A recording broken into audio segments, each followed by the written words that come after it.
and sit down.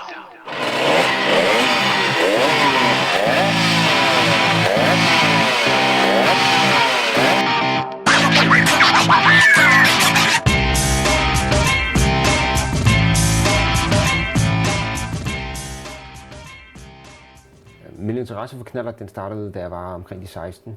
Og så har jeg ligesom aldrig fået lov til at ligesom have en knallert selv. Så jeg fik lov til at skrue på mine kammeraters, men jeg måtte fandme ikke selv køre på den.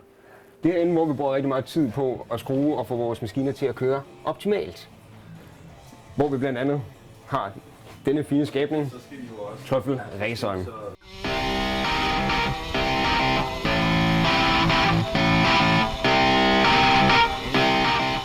Jamen, som man jo kan se, så ligner jeg lidt en slagmark.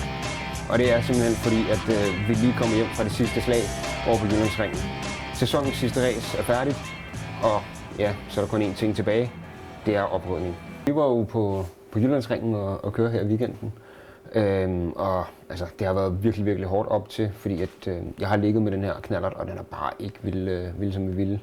Herinde der har vi så hyggeren, så hvis I bare følger med og lige kommer ind og ser det. Det er simpelthen i hjertet, når man har noget sammen, at man sørger for, at hyggen er med. Det er det vigtigste.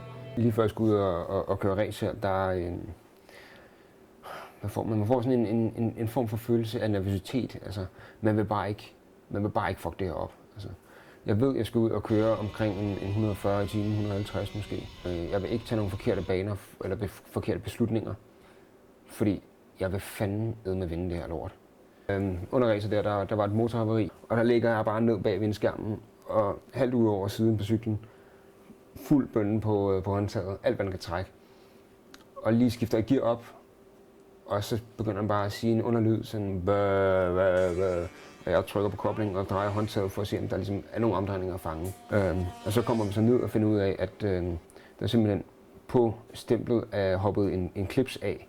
Mit skruningsteam der, de fik travlt med at få skilt motoret og få fisket stumper ud. Og så røg jeg sgu ud og race igen. Og da jeg kom ud i pitten, der står alle drengene bare klar med champagne og balloner og hele muligheden. En af drengene kom over til mig og bare gav mig en kæmpe krammer og sagde, du er fandme blevet nummer 1. Og der blev jeg bare festet og fejret, og det var eddermame en god dag der.